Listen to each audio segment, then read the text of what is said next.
لوگو، اللہ کے جو تم پر احسانات ہیں ان کو یاد کرو۔ کیا اللہ کے سوا کوئی اور خالق اور رازق ہے جو تم کو آسمان اور زمین سے رزق دے؟ اس کے سوا کوئی معبود نہیں، پس تم کیسے الٹائے جاتے ہو؟ اور اے پیغمبر، اگر یہ لوگ تم کو جھٹلائیں تو تم سے پہلے بھی پیغمبر جھٹلائے گئے ہیں، اور سب کام اللہ ہی کی طرف لوٹائے جائیں گے۔ لوگو، اللہ کا وعدہ سچا ہے تو تم کو دنیا کی زندگی دھوکے میں نہ ڈال دے، اور نہ بڑا فریبی یعنی شیطان تمہیں اللہ کے نام سے فریب دے۔ شیطان تمہارا دشمن ہے، تم بھی اسے دشمن ہی سمجھو۔ وہ اپنے پیروں کے گروہ کو بلاتا ہے تاکہ وہ دوزخ والوں میں ہو جائیں۔ جنہوں نے کفر کیا ان کے لیے سخت عذاب ہے، اور جو ایمان لائے اور عمل نیک کرتے رہے ان کے لیے بخشش اور بڑا ثواب ہے۔ بھلا جس شخص کو اس کے اعمال بد آراستہ کر کے دکھائے جائیں اور وہ ان کو عمدہ سمجھنے لگے تو کیا وہ نیکوکار آدمی جیسا ہو سکتا ہے؟ بے شک اللہ جس کو چاہتا ہے گمراہ رہنے دیتا ہے اور جس کو چاہتا ہے ہدایت دیتا ہے۔ تو ان لوگوں پر افسوس کر کر کے تمہارا دم نہ نکل جائے۔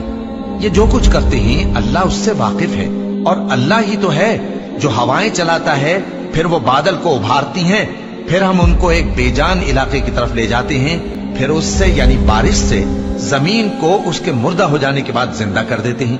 اسی طرح مردوں کا جی اٹھنا ہوگا۔ جو شخص عزت کا طلبگار ہے تو عزت تو سب اللہ ہی کی ہے، اسی کی طرف پاکیزہ کلمات چڑھتے ہیں اور نیک عمل ان کو بلند کرتا ہے۔ اور جو لوگ برے برے داؤ چلتے ہیں ان کے لیے سخت عذاب ہے، اور ان کا داؤ نابود ہو جائے گا۔ اور اللہ ہی نے تم کو مٹی سے پیدا کیا، پھر نطفے سے، پھر تم کو جوڑا جوڑا بنا دیا، اور کوئی عورت نہ حاملہ ہوتی ہے اور نہ جنتی ہے، مگر یہ سب کچھ اس کے علم سے ہوتا ہے۔ اور نہ کسی بڑی عمر والے کو عمر زیادہ دی جاتی ہے اور نہ اس کی عمر کم کی جاتی ہے، مگر سب کچھ کتاب میں لکھا ہوا ہے۔ بے شک یہ اللہ کو آسان ہے۔ اور دونوں دریا بھی یکساں نہیں ہیں، یہ ایک تو میٹھا ہے پیاس بجھانے والا جس کا پانی خوشگوار ہے، اور یہ دوسرا کھاری ہے کڑوا۔ اور ہر ایک سے تم تازہ گوشت کھاتے ہو اور زیور نکالتے ہو جسے پہنتے ہو۔ اور تم دریا میں کشتیوں کو دیکھتے ہو کہ پانی کو پھاڑتی چلی آتی ہیں، تاکہ تم اس کے فضل سے معاش تلاش کرو اور تاکہ شکر کرو۔ وہی رات کو دن میں داخل کرتا اور وہی دن کو رات میں داخل کرتا ہے، اور اسی نے سورج اور چاند کو کام میں لگا دیا ہے، ہر ایک ایک وقت مقرر تک چل رہا ہے۔ یہی اللہ تمہارا پروردگار ہے، اسی کی بادشاہی ہے۔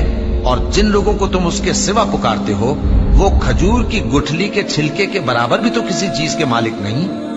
اگر تم ان جھوٹے معبودوں کو پکارو تو وہ تمہاری پکار نہ سنیں، اور اگر سن بھی لے تو تمہاری بات کو قبول نہ کر سکیں، اور قیامت کے روز تمہارے شرک سے انکار کر دیں گے، اور ایک ہی باخبر کی طرح تم کو کوئی خبر نہیں دے گا۔ لوگو، تم سب اللہ کے محتاج ہو، اور اللہ ہی تو بے نیاز ہے، لائق حمد و ثنا ہے۔ اگر وہ چاہے تو تم کو نابود کر دے اور نئی مخلوق لے آئے، اور یہ اللہ کو کچھ مشکل نہیں۔ اور کوئی بوجھ اٹھانے والا کسی دوسرے کا بوجھ نہ اٹھائے گا، اور کوئی بوجھ میں دبا ہوا اپنا بوجھ بٹانے کے لیے کسی کو بلائے تو بٹایا نہ جائے گا، اگرچہ قرابت دار ہی ہو۔ اے پیغمبر، تم انہی لوگوں کو نصیحت کر سکتے ہو جو بن دیکھے اپنے پروردگار سے ڈرتے اور پابندی سے نماز ادا کرتے ہیں، اور جو شخص سنورتا ہے تو وہ اپنے ہی لیے سنورتا ہے، اور سب کو اللہ ہی کی طرف لوٹ کر جانا ہے۔ اور اندھا اور آنکھ والا برابر نہیں، اور نہ اندھیرے اور نہ روشنی، اور نہ سایہ اور نہ دھوپ، اور نہ زندہ اور نہ مردہ لوگ برابر ہو سکتے ہیں۔ اللہ جس کو چاہتا ہے سنا دیتا ہے، اور تم ان کو جو قبروں میں ہیں سنا نہیں سکتے۔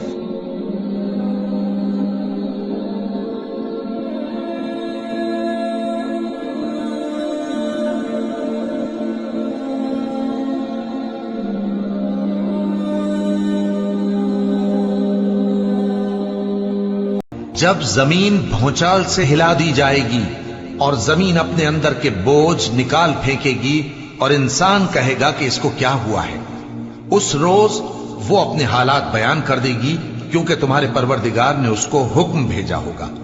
اس دن لوگ طرح طرح کے ہو کر آئیں گے تاکہ ان کو ان کے اعمال دکھا دیے جائیں۔ تو جس نے ذرہ بھر نیکی کی ہوگی وہ اس کو دیکھ لے گا، اور جس نے ذرہ بھر برائی کی ہوگی وہ اسے دیکھ لے گا۔ ہم نے ان لوگوں کی اسی طرح آزمائش کی ہے جس طرح باغ والوں کی آزمائش کی تھی جب انہوں نے قسمیں کھا کھا کر کہا کہ صبح ہوتے ہوتے ہم اس کا میوہ توڑ لیں گے اور انشاءاللہ نہ کہا، سو وہ ابھی سو ہی رہے تھے کہ تمہارے پروردگار کی طرف سے راتوں رات اس پر ایک آفت پھر گئی، تو وہ ایسا ہو گیا جیسے کٹی ہوئی کھیتی۔ پھر جب صبح ہوئی تو وہ لوگ ایک دوسرے کو پکارنے لگے کہ اگر تم کو کاٹنا ہے تو اپنی کھیتی پر سویرے ہی جا پہنچو۔ سو وہ چل پڑے اور آپس میں چپ کے کہتے جاتے تھے کہ آج وہاں تمہارے پاس کوئی فقیر نہ آنے پائے، اور کوشش کے ساتھ سویرے ہی جا پہنچے گویا پیداوار پر قادر ہیں۔ پھر جب انہوں نے باغ کو دیکھا تو ویران، کہنے لگے کہ ہم رستہ بھول گئے، نہیں بلکہ ہم بے نصیب ہو گئے۔ ایک جو ان میں سمجھدار تھا بولا، کیا میں نے تم سے نہیں کہا تھا کہ تم تسبیح کیوں نہیں کرتے؟ دوسرے کہنے لگے کہ ہمارا پروردگار پاک ہے، بے شک ہم ہی قصوروار تھے۔ پھر لگے ایک دوسرے کی طرف رخ کر کے ملامت کرنے، کہنے لگے ہائے شامت، ہم ہی حد سے بڑھ گئے تھے، امید ہے کہ ہمارا پروردگار اس کے بدلے میں ہمیں اس سے بہتر باغ عنایت کرے، ہم اپنے پروردگار کی طرف رجوع کرتے ہیں۔ دیکھو عذاب یوں ہوتا ہے اور آخرت کا عذاب سب سے بڑھ کر ہوگا، کاش یہ لوگ جانتے ہوتے۔